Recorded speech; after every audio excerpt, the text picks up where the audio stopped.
And while the heat may be hard to deal with sometimes, a new report found it's worse in Texas prisons. The study found units regularly reach 110 degrees, and at least one unit has topped 149 degrees. Because of that, dying from heat is a common fear among inmates. It was done by Texas A&M's Reduction and Recovery Center and surveyed 309 incarcerated people across the state of Texas between June 2018 and 2020.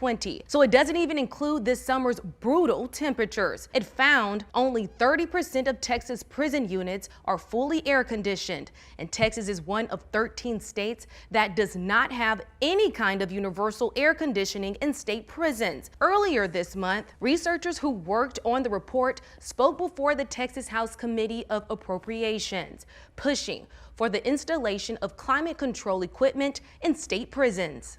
Extreme heat disproportionately impacts incarcerated people with medical and mental health vulnerabilities, but can also create them in previously healthy persons.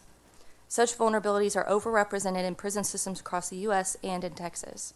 This issue is only going to continue to worsen with increasing annual temperatures and an increasing number of days over 100 degrees in Texas. Back in 2017, inmates at one Texas prison filed a lawsuit, and in the settlement, a U.S. district judge in Houston said the Texas prison system was, quote, deliberately indifferent, end quote, to heat risk, and inmates were subjected to a substantial risk of serious injury or death. After that, the Texas Department of Criminal Justice, or TDCJ, created formal policies to provide relief to inmates, like providing water and ice, adding cool-down areas, and allowing inmates to purchase things like fans or towels. But this new report says these policies don't work and rely on the overworked prison employees who are also suffering from the heat. Clifton Buchanan is a retired correctional officer of 26 years. He says staff have to endure the heat while wearing safety equipment like stab-proof vests. Staff are required to conduct security checks every 30 minutes, which requires them to go up and down staircases.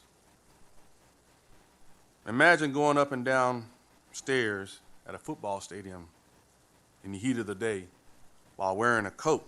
The TDCJ previously claimed it would cost $1 billion to install air conditioning across all units, with an additional $140 million needed every year for utilities and maintenance.